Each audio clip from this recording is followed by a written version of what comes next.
what is stress? What is anxiety? And how can you recognize if your mental health needs attention? So many people have different interpretations of words, and stress and anxiety are no different. And I have a lot of clients who come to me and they say, God, you know what? This is causing me a really big issue. And it might seem like quite a small issue to someone else. And they almost feel shame in the sense that that issue is causing them so much distress. For example, someone at work saying something nasty behind their back. It's not necessarily like the situation itself, but it's how much it affects that person. So if it affects that person like a disproportionate amount, we tend to know ourselves, then it's a problem. I'm here with a friend, Anna, who is also an integrative psychotherapist, and you're specialized to like depression, anxiety, OCD, and many modern day mental health issues. What is for you, Anna, the most exciting area of mental health in 2024?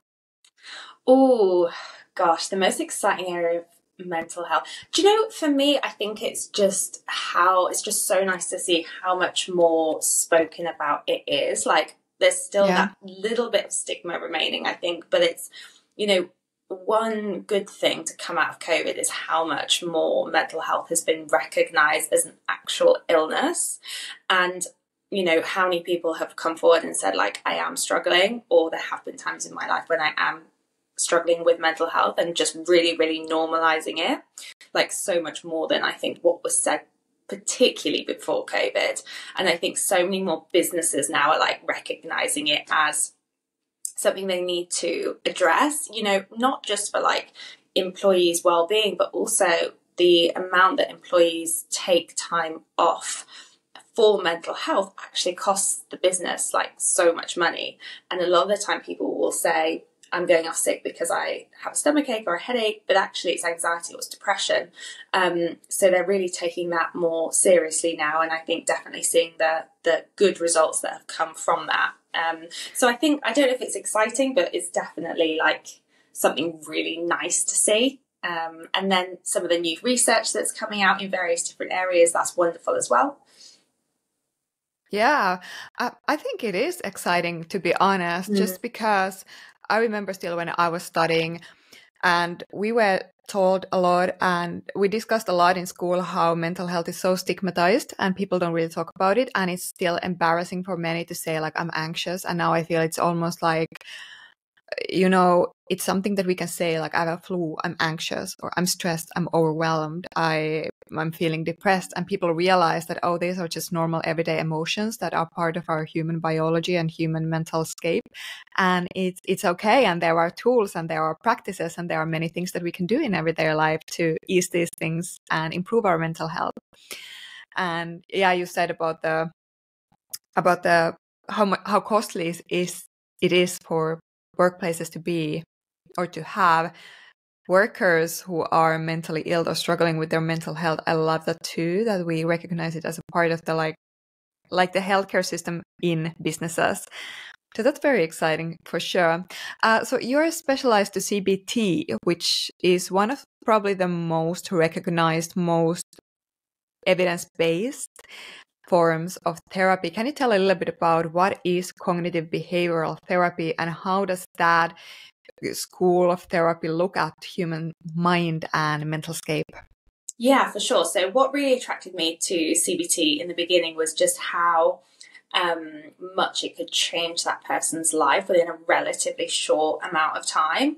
I think that all the different, I quite like to be kind of positive and forward thinking. I think CBT really aligns with me for that reason. I think, it can give some real good effects from the very beginning. It doesn't necessarily look too much at the past. There's other modalities for that, things like psychodynamic work, and then I do a spiritual practice as well called Theta healing. That's really good for past traumas and just looking at where belief programs come from. But CBT can really be used to help the client kind of identify what behaviours are negatively impacting their lives and cause them really to think about why they're doing those behaviours and what purpose those behaviours are serving. There always is a purpose behind those behaviours, but it's usually something which is keeping them safe from something they don't need to be kept safe from. So maybe like a past trauma or a habit. And then really doing work around possibly things like exposure therapy, or just coming up with kind of creative exercises that can push the client just that little bit outside of their comfort zone.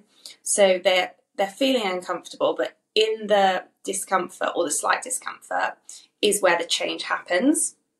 And the more they repeat that, the more that problem is going to go away, and the more they're going to be able to tolerate the discomfort and move towards their goals. So it's really good for the practitioner because we get to be creative and we get to see change happen in quite a short space of time, as opposed to slightly more traditional therapeutic practices. So that's really why I like it. Yeah, I love that. One thing that I really like about the CBT approach, or what you said, is that, okay, you can work with trauma, but you also, with CBT, you more work with the behavior, with the current presenting problem. So I almost feel like, as a psychologist too, that when people dive into the mental health, trauma is such a big thing at the moment, and everybody's buzzing about trauma. But the thing is that if you don't have a specific kind of self-awareness and specific kind of like maybe self-regulation tools from the beginning, before you work on your traumas, it can go a little bit backwards as well. In a sense that, I don't know, I would love to hear your opinion about it, but I feel like trauma work is difficult, and it's mentally can be exhausting.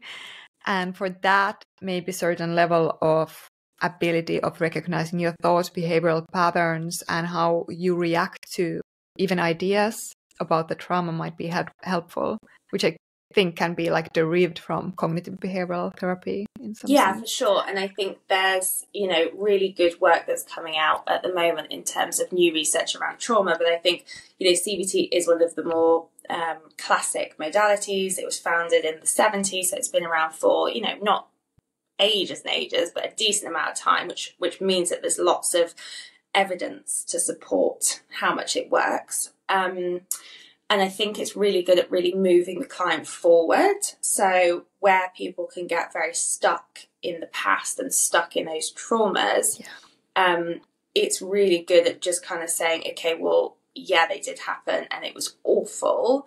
But there is light at the end of the tunnel and you can move forward from that. And it just puts into practice actual steps that people can do, tried and tested steps that people can do to move forward, and then see the results, and just stops people, I think, from getting really stuck. Yeah, exactly. I love that. So yeah, I definitely want to talk about those specific tools that we can use from CBT, maybe in our everyday life. Before that, let's bring some clarity on mental health and what is meant by certain words in mental health, I guess. Many people find themselves these days overwhelmed, stressed, anxious. We have a lot of external pressure, work, political situations, finances. There can be physical illness, whatnot. There are many things that can cause quite a lot of mental distress these days. Yeah, and definitely. So what is stress? What is anxiety? And how can you recognize if sort of your mental health needs attention? Yeah, that's a really good question. What is stress and what is anxiety? And so many people have different interpretations of words, and stress and anxiety are no different. And I have a lot of clients who come to me and they say, God, you know what? This is causing me a really big issue. And it might seem like quite a small issue to someone else, and they almost feel shame in the sense that that issue is causing them so much distress. For example, someone at work saying something nasty behind their back. But the problem is how much they think about, how much the client thinks about that. It's not necessarily like the situation itself, the person as an example, a colleague as an example, saying something nasty behind this person's back and then it getting back to them, but it's how much it affects that person. So if it affects that person like a disproportionate amount, then it would say another 10 people. Or if they just feel like it's affecting them a disproportionate amount, you know, we tend to know ourselves, then it's a problem. So going back to kind of stress and anxiety, like different things affect different people, and it usually comes down to what our underlying belief programs are. Now, that person that I'm talking about may have had a belief program that is, I'm only worthwhile as a human if everyone else likes me, and that is not particularly a uncommon one. It's quite a common one.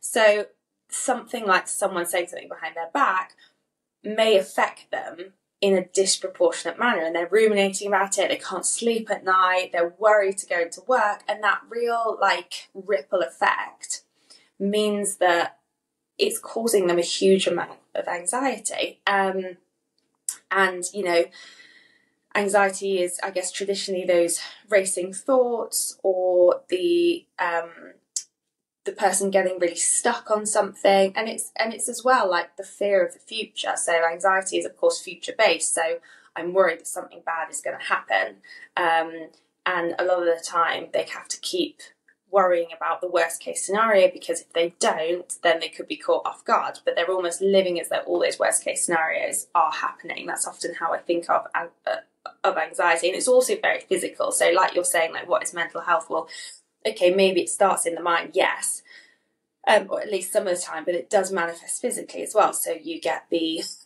usually the shallow breathing, the racing heart, sometimes sweaty palms, and all of those classic physical symptoms of anxiety.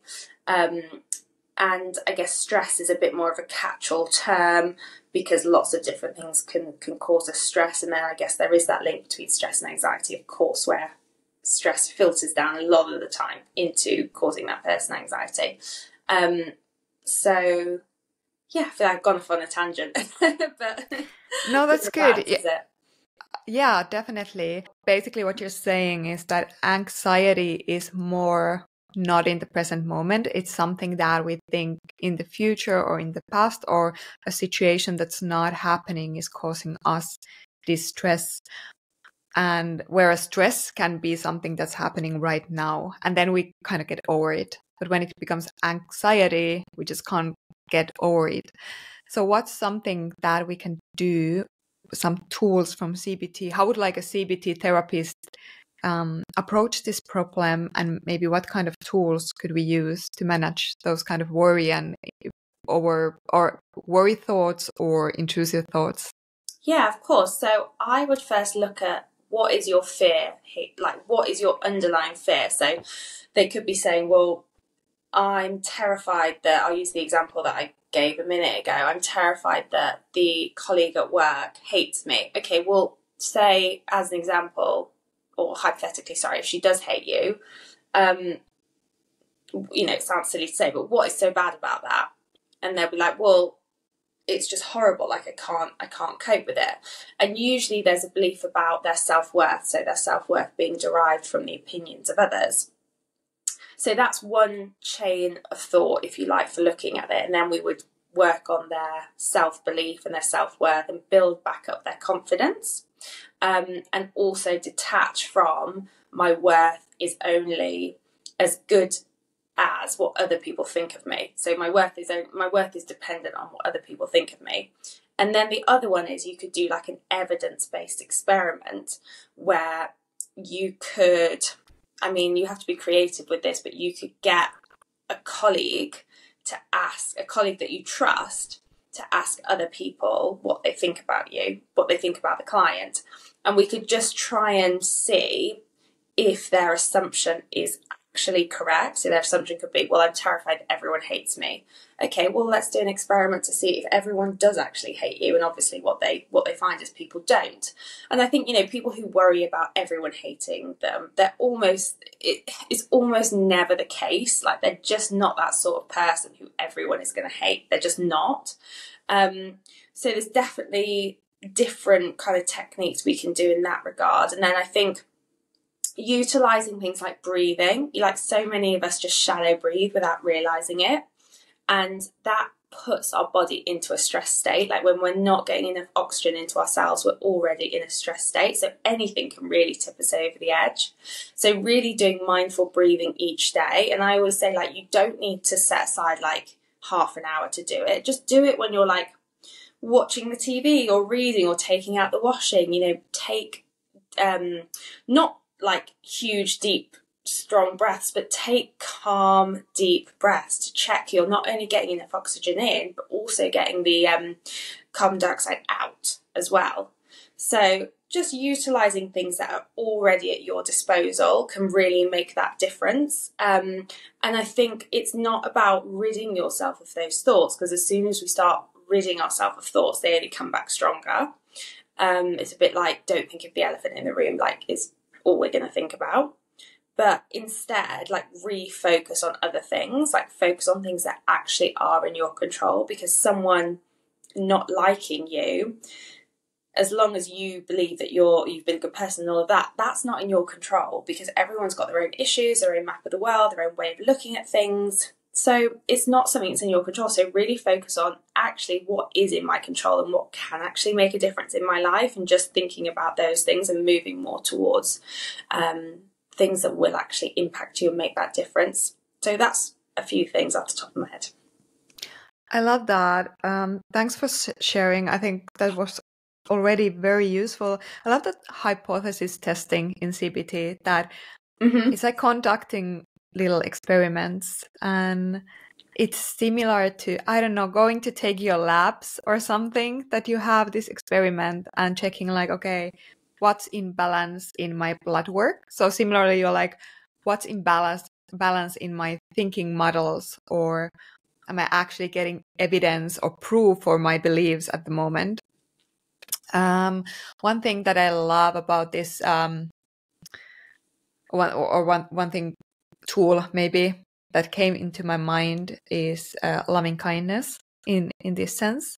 It's like, the more I've done, for example, loving kindness meditation, and I find it very, very useful. It's part of my mindfulness-based stress reduction and part of yogic practices, part of many Buddhist practices, and I think also acceptance commitment therapy, if I'm not wrong.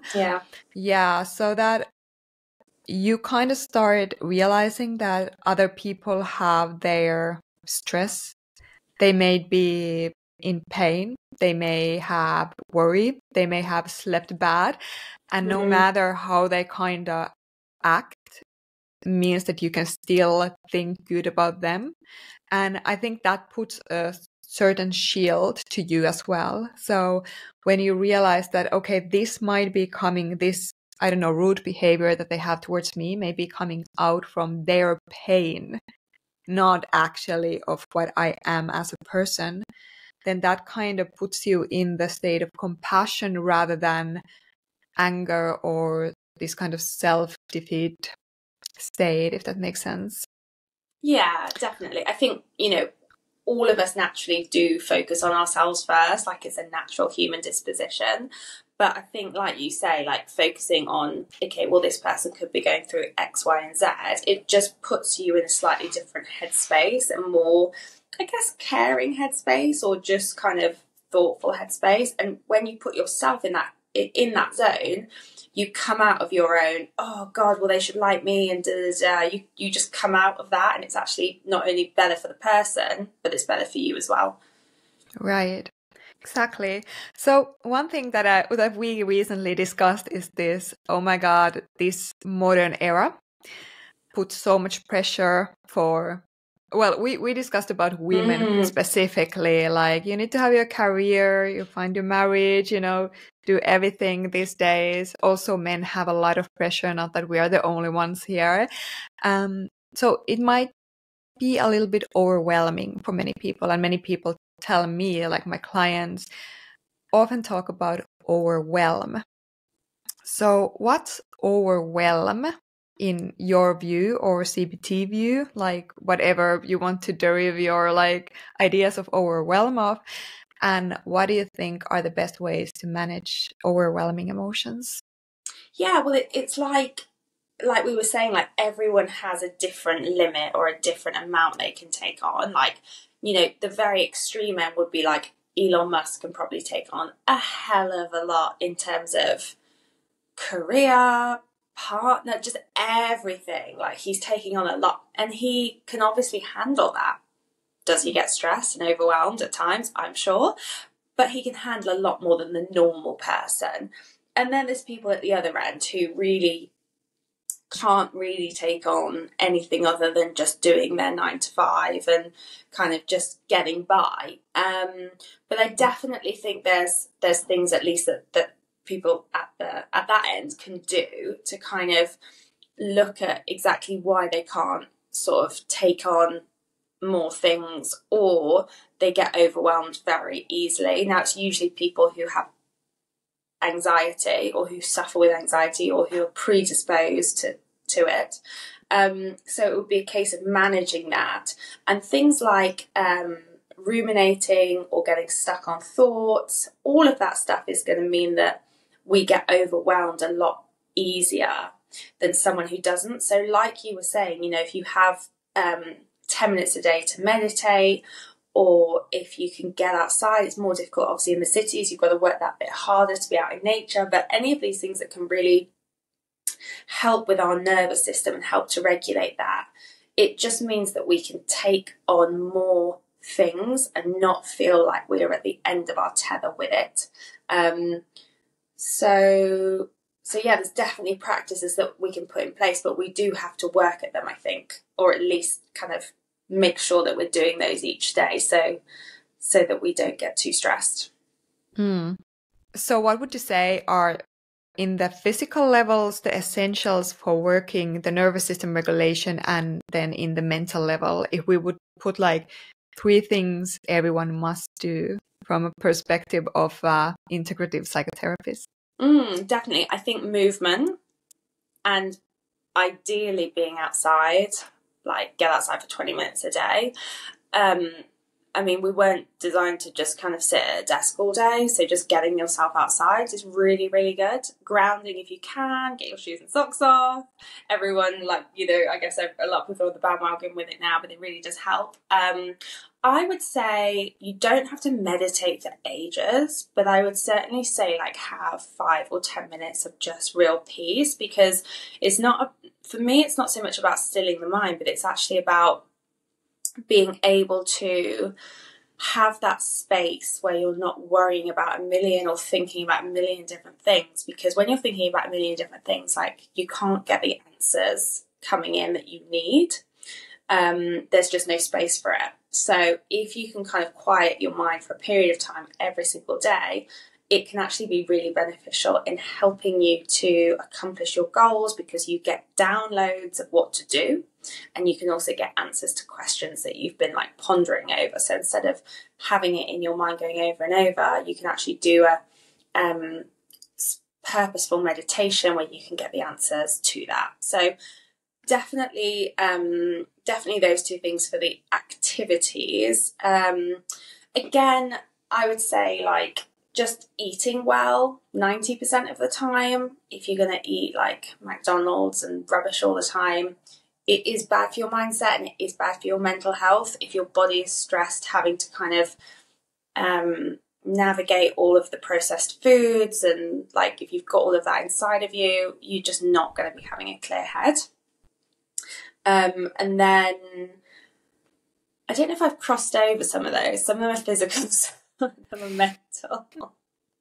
I think they kind of go hand in hand though. Yeah, so some of them kind of do. Well, I'll just do another 3. Okay. Again, this one people will have heard before, but just being like mindful about who you spend time with. If you spend time with very negative people who have a negative energy, it is going to rub off on you and you are going to start to be more negative. It's just like, it just is. If you've got an apple that starts to go moldy in a fruit bowl, like the other apples will start to go moldy. It just happens. So be mindful about who you spend time with. Again, it's not about cutting people off, because I think a lot of people are like, well, I've got a parent who's very negative and I don't want to cut them off. And that's totally understandable. But I think it's about just having a little bit of distance from them if they are being like negative or if they are being very triggering. Yes, you can work on your triggers, but it's also, you know, they might not also realize they're doing it. So you could also tell them in quite like a nice-ish boundaried way, do you realize how you're coming across? You could also say that to them. So there's that. And then I think having moments every day where you have a lot of joy. So whatever brings you joy in that day, it could be a conversation with a friend, it could be watching a bit of a series that you really like, it could be spending time with your dog, whatever it is, but having really like present moments where you can be in flow. And what I mean by being in flow is that you're not looking at your phone, you're not like worrying about the time, you're just really in the moment.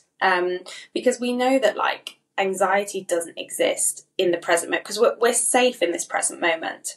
Anxiety is a future subject, and it's worrying about a future which for so many of us will probably never happen. The worst case scenario is unlikely to happen. It's not to say it absolutely won't under any circumstance, but it is unlikely.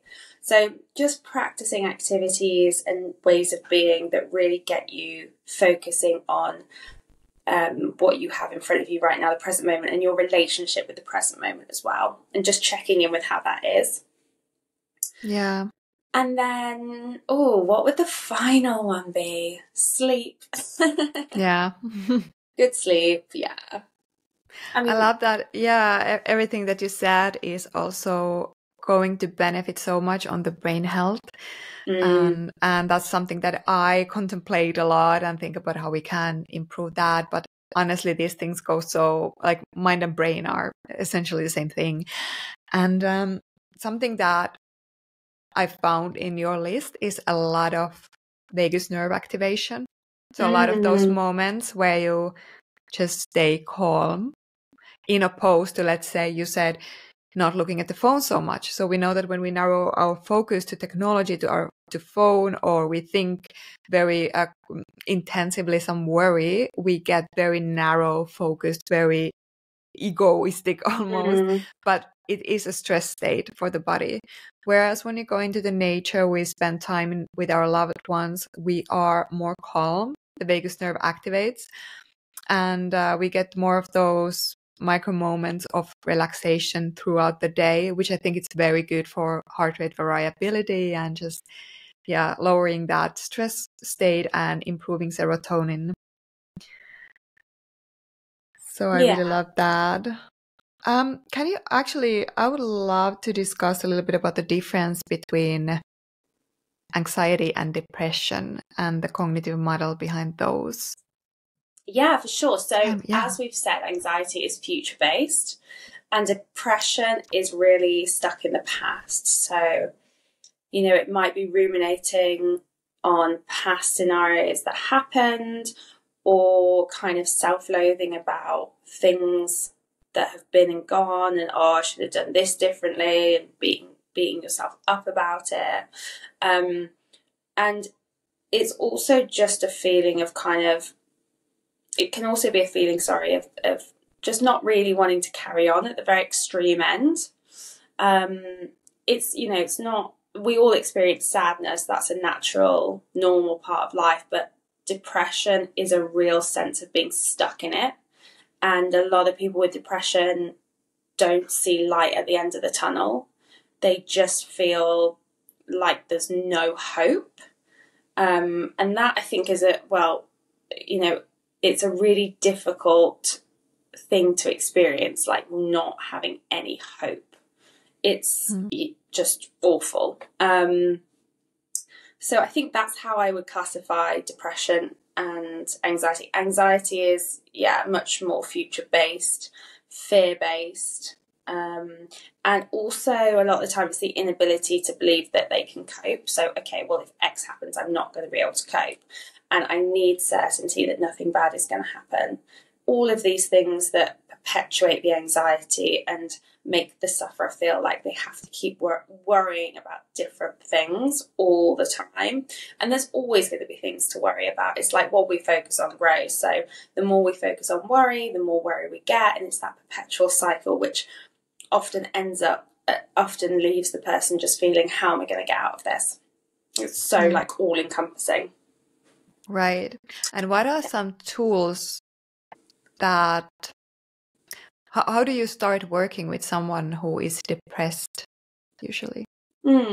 So how would you start? I mean, the thing is, it can be really, really at the minor end. So just getting them to get outside every day.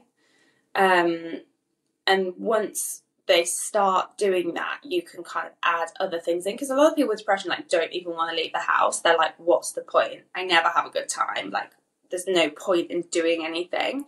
I mean, if they're seeing me for therapy, the good thing is that they want to get better. Otherwise, it's like they wouldn't be seeing a therapist. Why are they there? So they're already, even if it doesn't seem like it, they are already at some level motivated. So it's really just finding like, what are they going to be willing to do?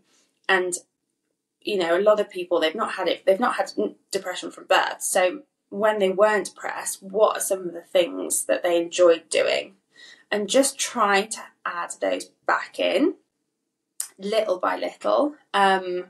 And it's not about doing anything like huge, but it's just those tiny, tiny steps. And then once they start seeing how that betters their life, the ball is already rolling. So you can just kind of, it gets a lot easier, but it can be very difficult in the beginning. And it can also feel like 2 steps forward, 1 step back. But you know, again, with depression, there are those belief programs where it's like, there's no point to life, or everything I do is rubbish. So what I would do is look at exactly what their belief programs are. And I would use theta healing actually to see what's going on, if that's the end belief or if there's something underneath that. Yeah. And then I would look at like how we can change that and what the blocks are. I wouldn't necessarily use CBT to begin with, but I would use CBT later down the line. And I guess with the evidence-based modalities like CBT, it's okay, well, how much better did you feel after doing that thing that used to spark joy in you? And they can rate it. And then they start to build up a bit of evidence around, well, if I want certainty about things, I know for certain that spending time with this person gives me joy. I know for certain that going out and walking on the grass gives me joy. So we just start to build up a bit of a portfolio from that. It's like the portfolio of glimmers. What's now in social media? I guess they are called glimmers these days. Yeah, opposite triggers. Yeah, it's great. Yeah, micro moments of joy. I love it. Let's discuss this Theta healing, because you mentioned it a couple times. So walk us through, what is Theta healing and how, what is it? Let's start with that one. Yeah, good question. So that was founded in 1995, so it's fairly new. And it is an energy healing modality. The difference with Theta healing as opposed to different energy practices is that some of them do in fairness, but this really harnesses like the power of the universe. So it is spiritual. So there's different techniques that you use to basically connect to, and you can call it whatever you want. God, creator, universe. People have different names for the power of the universe, basically. And you can enter the person's energy space, so the client's energy space, and tap into their subconscious. So like when we're doing talking therapy, you know, we've only really got the client's conscious mind to work with, and that's only about 12%, but the subconscious is 88%. So it's obviously going to hold most of the power. You don't have to use theta healing. There's loads of other practices you can use to tap into the subconscious level. There's hypnotherapy is good as well. But I like theta healing because it harnesses the power of the universe, and it can really make changes in that person's life. You can look at what their belief programs are, and you can do something called like energy testing, which is where you basically do like a muscle test about different things that you'll say to that person. So do you feel enough? Do you love yourself? Do you feel valuable? And it'll either come back with a yes or a no, and that's a real good indicator as to, okay, we're getting to the root of what the problem is. And then the person may have blocks that are stopping them from changing their belief program. So you can go in and you can remove those blocks. Sometimes they'll remove easily, sometimes they won't. If they don't, it's because, well, it could be because of a number of things. But you can kind of figure out what that is using their energy space. So it is a bit psychic. There's definitely a psychic element to it. I'm not saying I'm psychic, but there's an element to it in the practice. And then, yeah, we can do things like manifesting with it, or just really figuring out like the right path for them as well. I think it's very good for strengthening someone's intuition. And I think intuition isn't something that's necessarily pushed in the Western world. It's not necessarily something that people at school go, teachers at school go, oh, listen to your intuition. It's not really something that's given credit, but it's really useful. And your gut feeling, if you don't have fear involved, your gut feeling most of the time is right. So I don't really know if that's explained it, but that's what it is. Yeah, I got it. I mean, it sounds like what I've noticed, or what's a very common thing in very many psychological practices and also yogic practices, wherever is this concept of unity. So you get space to your thinking. So when we are stuck in our thinking, we are very narrow-minded. We are very amygdala. We are very in that stress limbic sort of stuck. But then when we start lowering our brain waves or getting the nervous system relaxed, we get that feeling of global processing. We start seeing the bigger picture. I'm sure we can get access to a lot more constructive mental states. I guess a lot of psychological practices these days are based on these principles. So it sounds a little bit like that. Did I get it right at all? Yeah. There's lots of crossovers with other practices. Hypnotherapy, from my experience with it, I did train in it. Like, it doesn't necessarily harness the power of the universe. It's more about tapping into the subconscious. But that would be the difference for me with theta healing and hypnotherapy. But yeah, there's definitely crossover, and I think a combination of a few of them can be really powerful. Right. And what's the research behind theta healing? Or is it like sort of new, still experimental? Yeah, I would say new and experimental. I would say for me, like, I had it, the reason I trained it is because I had it as a client, and I was like, oh my God, this really works. Like, this is really helpful. And I have had a lot of different therapeutic modalities. I've tested a lot of different therapeutic modalities, and for me that one was the one that really stuck. I do use all the traditional psychology modalities, or a lot of them at least, but I use this as an addition. So I kind of just felt like it would be a really good extra thing to be able to offer to people. And also I practice using it myself as well, so I can clear blocks or can work on my triggers. I've got still lots of stuff to work on, but for me it was the most helpful, and we gravitate to what works for us, right? Yeah, exactly. Actually, you said one keyword that I wanted to discuss with you. You said trigger, and you talk quite a lot about triggers, and even in your webpage you said, what's the sentence you had about triggers? Triggers are a guide where healing needs to be done. Yeah. Can you tell more about this? What is a trigger and what does it mean it's a guide for us? Yeah, so we all have different things that bother us. So, a trigger for me would be something that I find really disturbing. A lot of people say, oh, I don't want to spend time with my parents because I get really triggered. Mm-hmm. And parents are a good example of people who can trigger us, because from birth we really care about what our parents think. Subconsciously it's just programmed into us, have to please my parents. Even if we don't realize it on a conscious level, it is there. And when they say things that upset us, if it's a disproportionate reaction, then we're probably triggered by something that they've said. And it's usually because deep down we believe that thing to be true.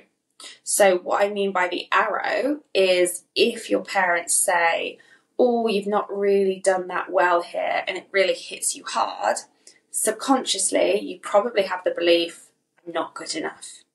And that is something that needs to be addressed and worked on, because you will come across it again, either by a comment your parents make or at some other point in your life, but it will also be there simmering under the surface anyway, and it will cause problems, maybe minor problems, but still problems without you realising it, just because it's there.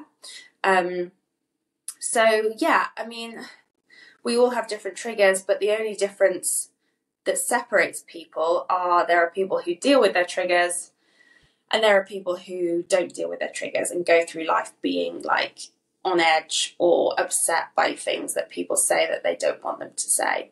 And a real kind of test if you've worked on your things that bother you, on your triggers, is that someone then says something that would have historically upset you and it no longer does. It's not to say that there isn't an element of you that's like, oh, I'm a bit upset by that, but it's not the same reaction that you would have once had. And it's quite a moment of being like, yay, I can see now that I've worked on that and it's not something that bothers me anymore. I've grown. Yeah, so it's kind of like getting liberated from a lot of things that are programmed in our subconscious mind when we were growing up, maybe. Yeah.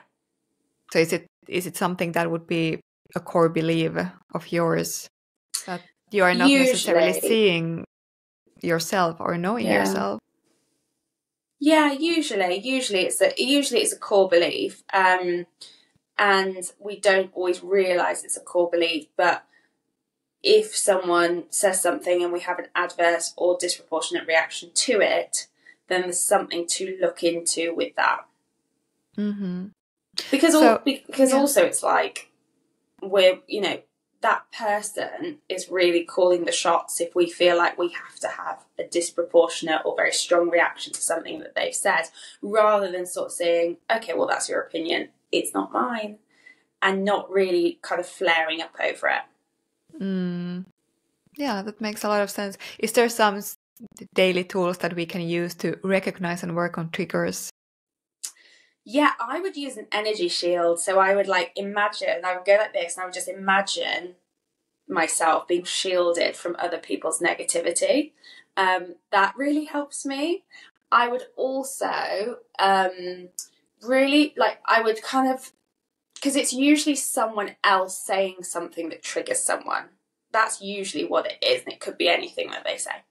But I would remember that person is coming at things from their own model of the world, and it's not my model of the world, and they have the right to think or do whatever they want within reason, but think or do whatever they want. They're their own person, and I don't need to be affected by that. Obviously, that's super easy to say when you're in the moment, when you're triggered.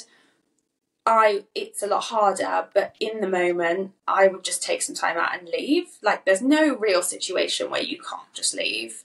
And as soon as your nervous system calms back down, your thoughts become clearer. And because we know that triggers are the guide to the healing that needs to be done, I would jot down what my trigger is and I would start working on it. And I would use my meditation practice to figure out how to work on it. Yeah. That sounds very useful tip. And I guess in a moment where you recognize that you need to leave, just to calm down your nervous system, to collect your thoughts and give that space for yourself, you can say almost anything. I'm sorry, I need to go to the toilet, or whatever, just say something that gives you the permission to leave politely, and then calm yourself down and do the thing to collect the thoughts. That's a very good tip. Thank you so much. Is there anything else you would like to say at the end for maybe one top tip for mental health? We have a lot of mental health struggles at the moment. We have a lot of tools, maybe not that much everyday access for people to tools for mental health, but still I see a lot of, growth, as you said, in this field, that we really are becoming more and more mindful how important mental health is. So what would be your top tip as a psychotherapist for anyone who wants to start working on their mental health at the moment? Yeah, definitely. I would say, look, most of us are on Instagram. Some people are on TikTok as well. I would say curate your explore feed to only show you things that align with who you are and who you want to be. So remove any content, you can just click it and say, don't show me content like this anymore. Remove any content that doesn't align with who you are. And also content that you would find negative as well or triggering. Not to say don't work with those triggers, do, but you don't need to see it every time you go on your explore feed. And follow people who you find to be helpful in the space for your well-being, whether it's physical, whether it's mental, and also like your hobbies and things like that. But I would say that really curate it to be something that is beneficial to you, not something that you go on and you feel worse for afterwards, which so many of us do with things like social media. But I think we can really make it actually something that benefits our well-being as opposed to something which just takes from us. So I'm bringing it up because obviously it's such a relevant thing for the 21st century, social media. And I think having small practices each day that you incorporate into your daily life. So if you're sat at your desk for 3 hours, jot down areas that you want to work on for your well-being. Like incorporate it in. Don't make it more difficult. Don't set aside a massive chunk of time, because so many of us just don't do that. We're not going to do it. And it's like, it's now a chore. Do the breathing when you're taking out the washing, or like, I don't know, cleaning the house or sorting stuff out. Just like add it in. You're already doing stuff. Just add it in. You're already breathing. You can just kind of notice it more. Take deeper breaths, do the box breathing if you want to, but just make sure you're really getting that oxygen in and CO2 out. What else is there? Honestly, just the things that I've said before. Getting outside, the sleep, physical health, making sure you do stuff you enjoy every day. Like, don't just go to work, come back, and just do something that you like every day. It doesn't have to be expensive. Like, most of us find joy in the free stuff. So harness that and utilize it, and it will make a difference. Right. Find your joy in everyday life. Yeah. I love that. And talking about Instagram feed and content, Anna's content is amazingly helpful. So you have a lot of mental health tips, psychology tips, and everyday wellness tips. Can you share your socials, your webpage, and where people can find more information about you? Yeah, absolutely. So my Instagram is Anna Psychotherapist. My webpage is Anna Jackson Therapy. I run a therapy membership program, and I also do workshops, retreats, as well as face-to-face ad hoc individual and group sessions.